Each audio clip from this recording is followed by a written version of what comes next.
Magandang araw po, Doc Willie, Doc Lisa to. Andito tayo sa Legazpi, Albay, Bicol. Andiyan ang Mayon Volcano. Magbibigay po ako ng napakahalagang tips. Ito yung mga diabetes warning signs. Paano nyo malalaman kung meron na kayong diabetes or wala pa? Bibigyan natin sa inyo yung mga maagang sintomas. Delikado po kasi kung hahayaan natin na may diabetes kayo ng ilang taon tapos hindi nyo alam. Kasi pwede masira, magkaroon ng komplikasyon. Sinasabi nga sa diabetes ay may 3 letter D. Ayaw ko naman kayo takutin. Pero minsan ganito nangyayari. Unang-una, nagkaka-diabetes, first D. Pangalawang D, umaabot sa dialysis. At yung pangatlong D, merong death, may namamatay yung pasyente. Kaya habang diabetes pa lang, aagapan na natin. Paano nyo malalaman kung posibleng meron na kayong diabetes? Ito po yung mga early symptoms. Una-una, parang mas madalas kayo umihi. Kung dati iihi lang kayo 1 beses sa madaling araw, ngayon ang gising nyo 2 beses. So bakit mas madalas? Papacheck kayo ng blood sugar. Mas nauuhaw po kayo, parang laging tuyo yung labi, dry mouth, naghahanap kayo ng matamis, possible diabetes sign yan. Medyo pumapayat, normal lang ang kain, pero bakit pumapayat? Laging gutom, minsan nanginginig, posibleng mataas or mababa yung blood sugar. Madalas parang pagod ang pakiramdam ng mga may early diabetes. Parang mas mahina sila ngayon. Posible yan dahil sa diabetes. Lumalabo ang mata.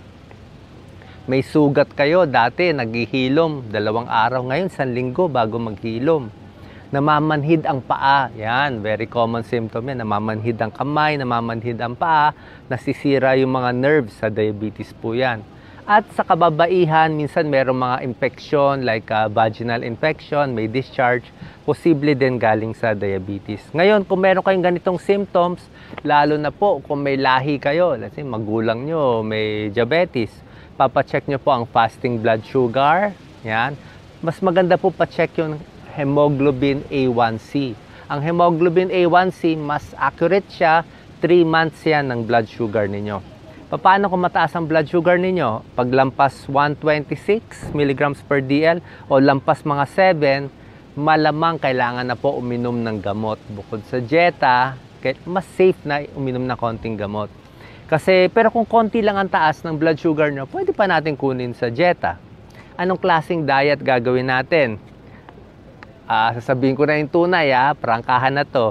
Para sa akin, kung gusto nyo talagang healthy, tubig na lang tayo, Iwas na, itakwil na soft drinks, iced tea, matatamis, juices na, mga delata sa bote, wag na lang. Tubig na lang muna para hindi tumaas yung blood sugar. Pagdating sa kanin, siguro 1 cup na lang, wag naman 3 cup ng kanin. Kung gusto nyo, brown rice, pwede oatmeal. Sa tinapay, wag din sobra dami. Ang pwede nyo lang damihan yung gulay. Ang gulay kasi, magandang carbohydrate siya, matagal siya ma-absorb, pwede maraming gulay. Isda, mas preferred ko ang isda, huwag din masyadong mamantika. Pagdating sa karne, pwede makumain ng karne, mga pakonti-konti, maliit lang yung, sabi nga nila, matchbox lang. Ano ba matchbox? Parang ganito lang ang laki ng karne. So, dapat maliit lang. Pagdating sa prutas, hindi po all you can eat, Hindi pwede lahat ng prutas, okay.